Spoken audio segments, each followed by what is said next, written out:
Pro boxing fans, we are here in London with me. Napper, man, I didn't expect to see you here at the female press conference for Jonas Price. But first of all, how are you? How's things? Yeah, everything's good, man. Can't complain. Just come back from Canada not too long ago, so yeah, everything's sweet. Listen, I need to talk to you about this last week of just madness and selling a fight and showing people how to sell a fight. Chris Eubank Jr. seems to have mastered it, and he's done a great job. Obviously, there's a massive wait for tickets, and tickets are going to sell out. But talk to me about that week, man. How was that for you? Honestly, none of us knew. Even me, I didn't know. He did ask me like a month ago, what do you think I'm going to do at the press conference? Or what do you think I'm going to say? So I presumed he might say something. I didn't know he was going to do something. But he's the king at this right now, isn't it? There's a few aspects I want to go through. First of all, when that all happened, Nigel Benn grabbed him and he said in the second press conference, I'll let you pass on that. But if you ever do that, you're going to walk away with no hand. Is that just Chris Eubank? Is that just Junior in his fighter mentality? You let someone grab you by the throat? Yeah, so obviously in the second press conference, Chris said to Nigel Benn, I want to address something, and you grabbed me first time around, but if you ever do that again, I won't let you walk out with the hand. Is that just Chris? Is it? Listen, Chris don't want no one to grab him by the throat, and if you know, and think they're going to get away with it, regardless of who it is, regardless if it's me, no, regardless, that's what it is. So look, it's understandable. You know, he thought his son got glassed. I heard at the time, so he acted how he acted. But listen, it just makes the fight even bigger, right? So yeah.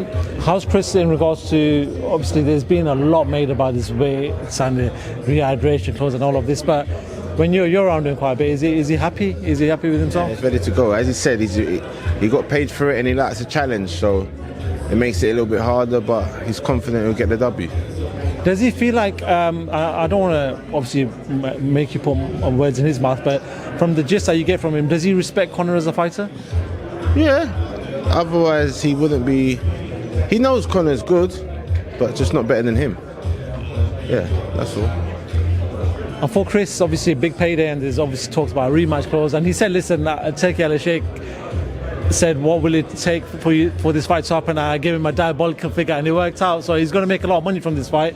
After these fights, is there much left in Chris? Do you feel like there's possibly a push for that Canelo fight still? Yeah, maybe the Canelo fight is the missing piece in the jigsaw. That's the fight I think we will chase. Me personally, I still want him to fight Billy Joe. And I still think that would be a fight that the British public would get behind, because it's very similar to this. It's a real, right? Yeah, but that guy needs to get in the gym or get active or something. So I don't know. The longer he don't do something, the harder or the more unlikely would potentially see it, right? So I hope Billy Joe gets his weight down, gets back of the ring, so that can happen. But listen, let's get rid of Conor first. It's a 2-fight deal as well, so it's quite difficult to think and talk about other fights, because ahead of us we've got 2 fights with Conor Benn. So let's rock and roll. I don't know how much you'd be able to answer on this, but Senior's obviously done videos, and he's also said that, listen, he's going to be in the corner eventually. You know, is there any talks? Have we had much communication with Senior? Yeah, there's some talks, but not enough information that I can say right now. But fingers crossed. That'd be fantastic though. Nigel Benn, Senior, Junior, Conor. That'd be a great fight week, man. Hopefully it happens. Let's talk about one of your charges, actually, fighting on the undercard against CBS. Just talk to me about him. Introduce us a little bit, because we've not actually met him face to face. Not got the opportunity right now. Brandon Glanton is going to fight Chris Smith. He's the #1 cruiserweight in the USA. He's got 17 knockouts from 20 wins. 14 of them have been in the first 3 rounds. He's a powerful, strong guy. Never been on the floor.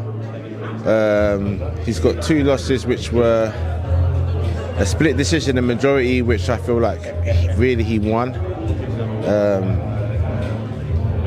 He's got seriously, like Billy Smith is known for his engine, right? But so is Brandon. So this is going to make it interesting. They both try and chip away and grind the fighter down. So I think these two are going to meet each other in the middle of the ring, and we're going to have a nice firefight. Is there anyone else that we could be talking about that's part of your sort of roster of fighters that you manage? Well, Rene Giron just headlined on the Matchroom card in Canada and lost on points to Rocky Hernandez, so we're going to regroup and get him out again. And Conor Coyle just had a draw against Vito Melinecki on Top Rank card a couple of weeks ago.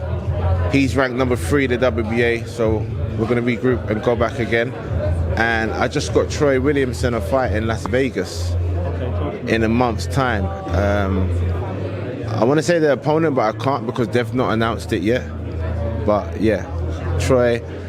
I've been trying to get him a fight with Aaron McKenna, with Tyler Denny, Nathan Heaney, all these English guys. No, I don't know what they're worried about. It's been difficult to get him a fight, but the Americans don't know about him. So when I'm saying his name to the Americans, the conversations are a lot more easier. So yeah, he's going to go to the other side of the world and represent the UK.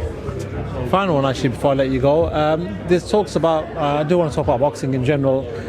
I was out in Riyadh 2 weeks ago for the big card, and obviously Daniel Dubois fell ill. Unfortunately, he couldn't carry on and fight his fight, but it seems to now be talks for Alexander Usyk, Daniel Dubois fight for the undisputed. We're hearing dates such as October in Riyadh. What do you make of that? Do you feel like anything changes this time around with the second fight between the two guys? It'll be way more competitive. I feel like Daniel Dubois is a lot more confident in his abilities nowadays than when they fought, was it 2 years ago? Yeah, so yeah, I feel like this time around, and I feel like he dropped Usyk last time, me personally. I feel like it was a legit body punch, so Daniel might pull it off. Usyk's 2 years older now, less is hungry. I think he probably had the AJ and the Tyson Fury fights in his bucket list. He's had them now, so what is his drive now? We don't know. But he's a special individual. Listen, this guy is like 15, 16 stones beating up 20 stone men, so let's see. I think Daniel might pull it off. I reckon obviously the bookies will have Usyk as the favourite, but I think Daniel might be able to pull this off. If the way he beat AJ, he's full of confidence right now, so yeah. Interesting. Right, Nape, it's a pleasure seeing you, man. It's good seeing you. I know you're probably very busy with Chris and everything else happens over the next couple of weeks.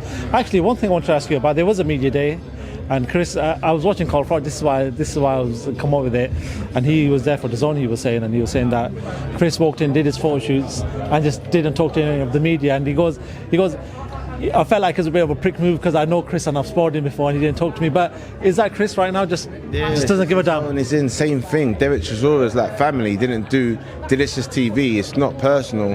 Chris just look, the videos of the egg and everything and all the clips from the press conference, just let all that circulate. That's doing all the job.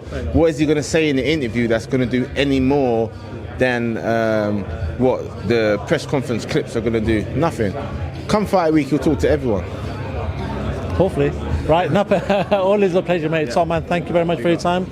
And speak to you soon, man. So, man.